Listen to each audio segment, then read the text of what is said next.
What I would be concerned about is somebody helping him maximize his moment now because he may not have a chance to grow into it.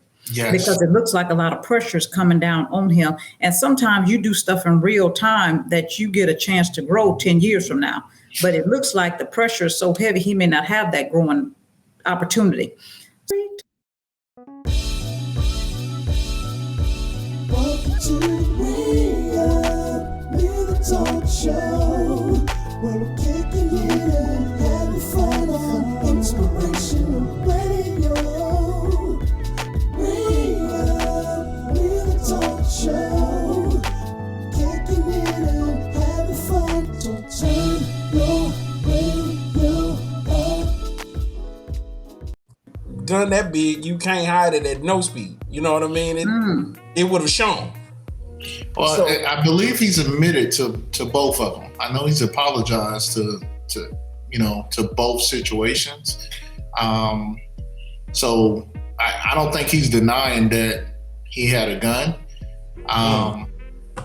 So I think, that like him himself, he's standing by and taking accountability, for that piece, or at least, saying that's him and that's what he's doing. But so with that in mind, what are you thinking?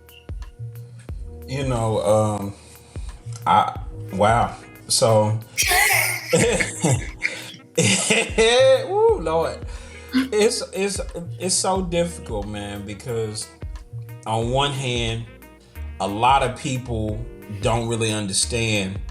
They're like, oh, you ain't hard, you're not a gangster, this, that, and the third. And I don't really think it's about that. I think more so the aspect of where he came from and being around guns and stuff like that, and also him being thrust into this limelight and being, a millionaire. It makes you a target for people to try to come at you, different kind of ways. And so I think, just like these people in government or whatever got their gun for protection, he got his for protection as well. I mean, he's not going around pulling it out and putting it in people's face.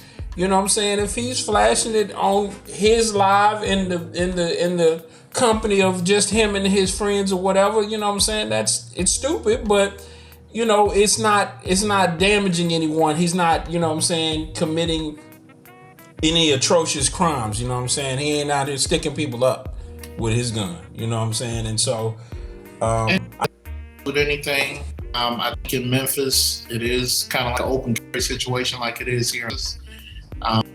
So yeah, and I just wanted to validate that, again, he's not breaking any laws, per se. But definitely, I don't know the policy as far as for senators, but obviously the policy of the NBA, is, spelled out, and it says, you're not to be, doing drugs or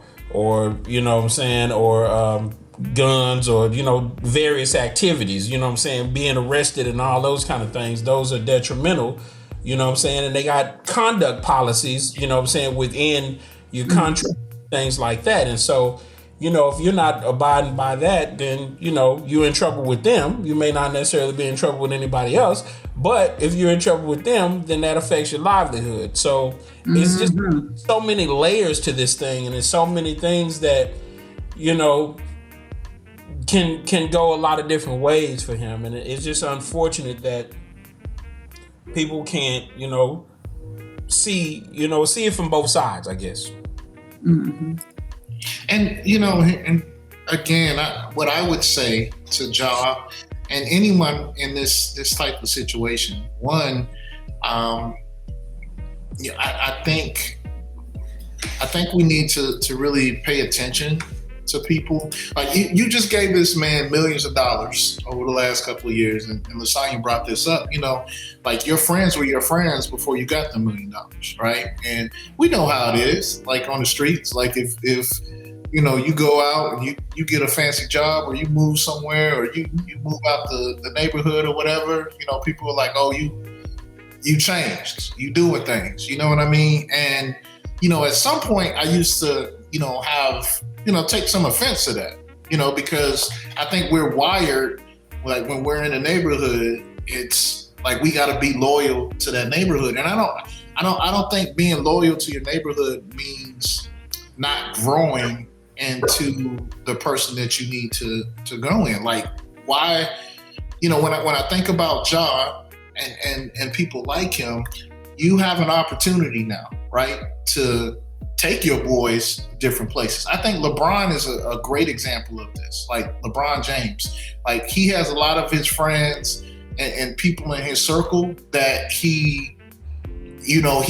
put the opportunity for them to do certain businesses, right? Business managers and, movies and things like that. So he's not going back to where they were. He's actually bringing them to where he is. You know what I mean? And so, situations like this, I feel, I can't help but see, people like Ja in a situation to where you have this platform, but you're taking a step back to, again, what you may have grew up around, what you might be most familiar with, but now God has given you a opportunity, right? Giving you something to kind of change the narrative of your circle and what's going on.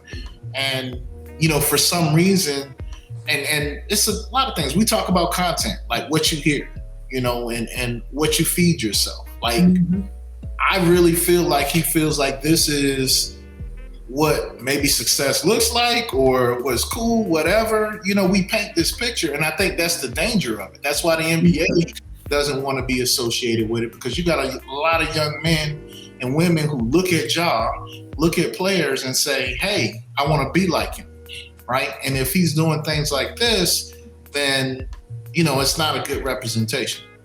But I say all that to say, what's the difference between my congressman walking around brandishing weapons or, acting like it's cool to, to bang, bang, shoot them up, whatever. The same accountability that I think that we have for people that are NBA players and things like that should apply to other people, even if they're a different color, that are brandishing weapons and acting a certain way with those weapons. So, like, I'm at the point, I would say he's a young man. Like, who, and when they get 30, look back on their 20 and say, woo, or you get 40 and look back on 20. What I would be concerned about is somebody helping him maximize his moment now, because he may not have a chance to grow into it. Yes. Because it looks like a lot of pressure is coming down on him. And sometimes you do stuff in real time that you get a chance to grow 10 years from now. But it looks like the pressure is so heavy, he may not have that growing opportunity. So when I say that, he's thinking, oh, yeah, I'm just chilling with my friends. We got the gun. And sometimes you don't know how big you are because it's you. You know what I mean? Most people don't know who they are. Like Bishop Jakes preached a sermon. He said, I didn't know I was me. You do what you do because that's just in you, but you'd be like, oh man. And then years later, you look back and see all the stuff you did. You'd be like, oh, I didn't know I was me. Like literally, you have greatness on the inside of you, but you can't sometimes see that you're great because it's you. I know my flaws. I know I'm regular. I know I'm a regular woman, a regular man. I get up like everybody else. I brush my teeth like everybody else. And sometimes you thrust it into an environment that's bigger than your mind can comprehend because you think you. Right. And then you thrust into an environment that's bigger than the you think you are. The opportunity is bigger than who you think you are. And so what I want is somebody to grab a hold of him so he can maximize the moment he in and not lose the opportunity, because the young man is highly talented, as I can tell. Like, I didn't know the young man at all before you introduced me to him, but I can tell he's making waves. Nobody who's nobody is not making waves like this. So I can tell he's very talented. He's top of his game. He's very skilled at his talent. But I believe he needs somebody to help him that's been there. Hey, this is what's happening. If you listen to him, because sometimes they'll listen, sometimes they won't, but I'm not sure about him because, I don't know him. But if somebody could grab a hold of old school players, be like, hey, because this looks like it's a critical move in his life, critical for his career. And I would hate to see that talent wasted and they just throw him away because of decisions he's making, maybe because he's too young to understand the impact of the ramifications of what he's really doing. Absolutely. And I think, that's why I thought this was really important to kind of lead out with this current event. Because what I'm, the underline of what I'm hearing with you is based off of relationships. You know what I mean? And who you have a relationship with. I remember one of my mentors telling me like if you're the smartest person, the most successful person in the room, you probably need to change your friends. You probably need to upgrade your surroundings, because nobody in that room is going to challenge you on what you're doing. Stephen A. Smith was talking about this situation. I don't agree with everything that Stephen A. Smith says, but I definitely agree with this, right? There are people, and I know I had a personal experience with this, right? I knew people in my neighborhood who were drug dealers and who were in that lifestyle, but I think it was obvious early in my life that I wasn't going to be a part of that, right? And you had, even those people, they wouldn't allow me to be connected with any of that. You know what I mean? They like, oh, Sheldon, like, you're going over here and do this. Don't worry about this over here. You know what I mean? Like, there's, you need to have people in your life that, to your point, they know a little bit more about you than you even know about yourself right now. Ja is a big deal. Right. And most likely bigger than he even sees himself at this point. Because if he sees himself as who he really is, then he probably would act different.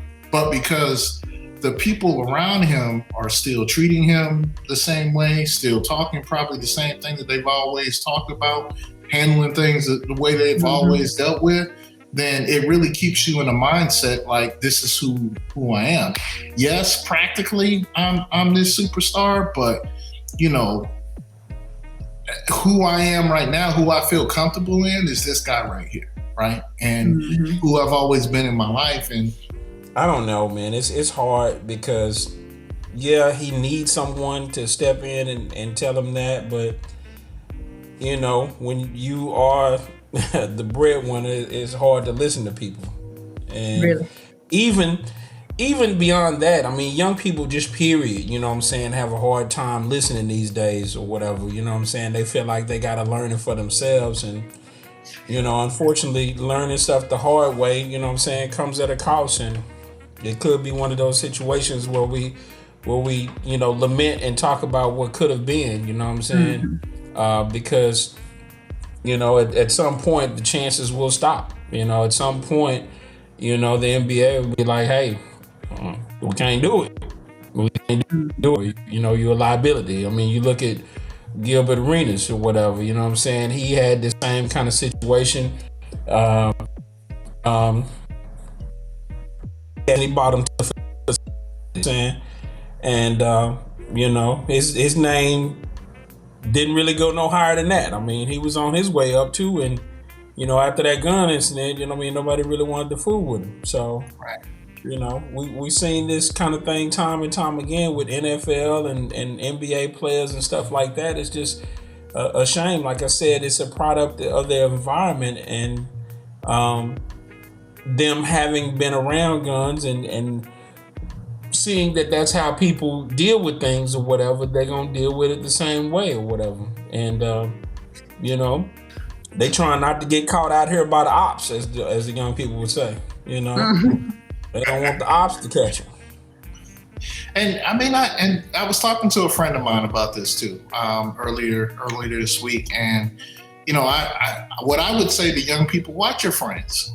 And watch. I mean, even the people that you've been rolling with most of your life, because sometimes your friends can have an air of jealousy about, themselves. Because, his friend knew what situation he was in, right? He knew that just a month ago, he was suspended for 8 games because of this situation. Like, why would your friend flip the camera around right when you got guns. And I'm not saying, you know, it was done in a heinous way, but you got to question yourself sometimes about situations like that, because that person's definitely not keeping your best interest in mind if they're going to put you on live on their Instagram doing the exact same thing that you just got in trouble for, you know? And then tag you in on it, you know, because Right. I'm sure his friend ain't famous. So it's like, now how did it go viral? So it's like, oh, he must have tagged him in on it so everybody can know. And I'm with you, Sheldon. You got to be cautious, especially young Black men.